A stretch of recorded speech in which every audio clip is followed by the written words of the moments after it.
ನಾನು ರಾಜ್ಯದ ಮುಖ್ಯಮಂತ್ರಿ ಮತ್ತು ಗೃಹ ಸಚಿವರಿಗೆ ಹೇಳಕ್ಕೆ ಇಷ್ಟಪಡ್ತೇನೆ, ಈಗಲೂ ಸಮಯ ಮಿಂಚಿಲ್ಲ. ತಕ್ಷಣ ಡಿ ಕೆ ಸುರೇಶ್ ಅವರು ದೇಶದ ವಿಭಜನೆ ಮಾಡಂತ ಮಾತು ಆಡಿರೋದ್ರಿಂದ ಅವ್ರ ಬಗ್ಗೆ ಕೇಸ್ ಆಗಬೇಕು, ಅವ್ರನ್ನ ಅರೆಸ್ಟ್ ಮಾಡಬೇಕು, ದೇಶದ್ರೋಹಿ ಹೇಳಿಕೆ ಕೊಟ್ಟರೆ ಅಂತ ಅರೆಸ್ಟ್ ಮಾಡಬೇಕು.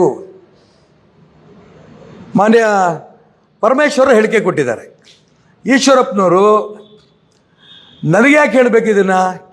ಕೇಂದ್ರದ ಪ್ರಧಾನಮಂತ್ರಿ, ಕೇಂದ್ರದ ಗೃಹ ಮಂತ್ರಿಗಳಿಗೆ ಹೇಳಲಿ ಅವರು. ನಾನು ಕೇಂದ್ರದ ಪ್ರಧಾನಮಂತ್ರಿಗಳಿಗೆ, ಕೇಂದ್ರದ ಗೃಹ ಮಂತ್ರಿಗಳಿಗೆ ಪತ್ರವನ್ನು ಕೂಡ ಬರೆಯೋನಿದ್ದೇನೆ. ಪತ್ರ ಬರೆದು ಈ ರೀತಿ ರಾಷ್ಟ್ರದ್ರೋಹಿ ಹೇಳಿಕೆಗಳು ಕೊಡ್ತಾ ಇರೋಂಥ ವ್ಯಕ್ತಿಗಳ ಬಗ್ಗೆ, ದೇಶವನ್ನು ವಿಭಜನೆ ಮಾಡಬೇಕು ಅನ್ನಂತ ಹೇಳ್ತಾ ಇರೋಂಥ ವ್ಯಕ್ತಿಗಳ ಬಗ್ಗೆ ನೀವು ಕಾನೂನನ್ನು ಗುಂಡಿಟ್ಟುಕೊಳ್ಳಂಥ ಕಾನೂನು ತನ್ನಿ ಅನ್ನೋಂಥ ಪತ್ರವನ್ನು ಕೂಡ ನಾನು ನಾಳೆ ಬರಿತಾ ಇದ್ದೇನೆ ಪ್ರಧಾನಮಂತ್ರಿಯವರಿಗೆ ಮತ್ತು ಗೃಹ ಮಂತ್ರಿಗಳಾದ ಅಮಿತ್ ಶಾ ಅವರಿಗೂ ಕೂಡ ಬರಿತಾ ಇದ್ದೇನೆ.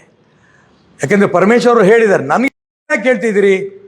ಕೇಂದ್ರದ ಪ್ರಧಾನಮಂತ್ರಿ, ಕೇಂದ್ರದ ಖಂಡಿತ ಪರಮೇಶ್ವರ್ ಅವರು ಹೇಳಿದ ಮಾತನ್ನು ನಾನು ಸ್ವಾಗತ ಮಾಡ್ತೇನೆ.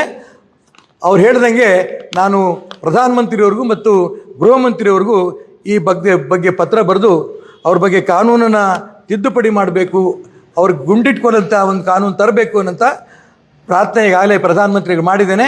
ಈಗ ಗೃಹ ಮಂತ್ರಿಗಳಿಗೂ ಮತ್ತು ಪ್ರಧಾನಮಂತ್ರಿಗಳಿಗೂ ಈ ದಿಕ್ಕಿನಲ್ಲಿ ಪತ್ರ ಕೂಡ ನಾನು ನಾಳೆ ಬರೆಯೋನಿದ್ದೇನೆ. ನ್ಯೂಸ್ ಫಸ್ಟ್ ನಿರ್ಭೀತಿಯಿಂದ ನಿಮ್ಮ ಪರವಾಗಿ.